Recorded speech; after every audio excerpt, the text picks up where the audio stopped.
Okay friends, just going to take a moment to talk through something that's often come up when people eat food that I make involving homemade bread. I've been asked many times before by my readers if there's some type of bread machine or slicing device that I use. The answer is no. I just use a traditional bread knife. I'll show you a couple different bread knives that I have.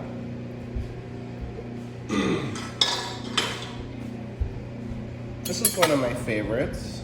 This bread knife is nice and long and wide. It's long enough that it can go through the whole body of the loaf, and it's nice and thin. It's got kind of scallop teeth, which is the type of tooth that I prefer.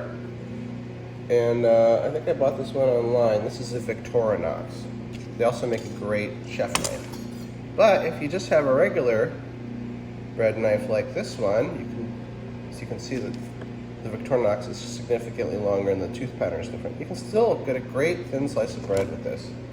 The key is how you make the cut. So first I'm going to figure out how thick I want it to be. I'm going to start near the front of the loaf.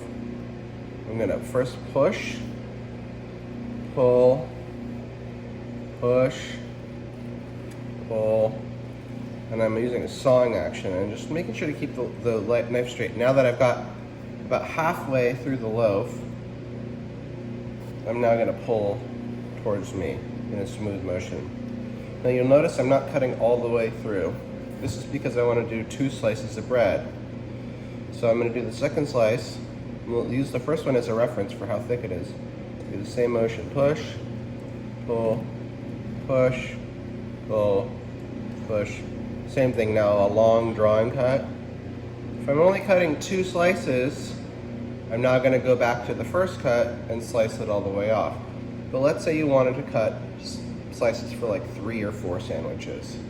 This is where the key is to not cut the initial slices off the loaf. They actually help the loaf stand up. They make it so it's not too skinny to work with. And when you get to the end of the loaf, they become really important. So another thing I should point out is as I'm holding the bread, I'm holding it like this. My thumb is not anywhere near the blade. And I'm using it to just steady it down. So push, pull, push, pull, then a drawing cut, draw. Same thing, now I'm kind of like really scooching toward the end, and you can see the thing's not flipping over. If I cut these off, this would be very unstable. Push, pull, push, pull, and then a drawing cut. Now I can use my hand over to the top. At this point, I can flip the loaf around. It gets a little more challenging. I usually just keep going like this. Now I can grab it with my thumb over the top. You still start the cut, push, pull, push, pull, flip it, drawing cut, and I'm just going to do one more. 1, 2, and then a drawing cut. Now that I've basically scored all the cuts in the loaf, I'm just going to go through and take them off one at a time.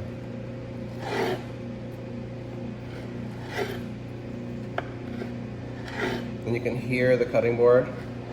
And you know I'm doing this with the knife that I don't really like as well. It's much easier with a longer blade.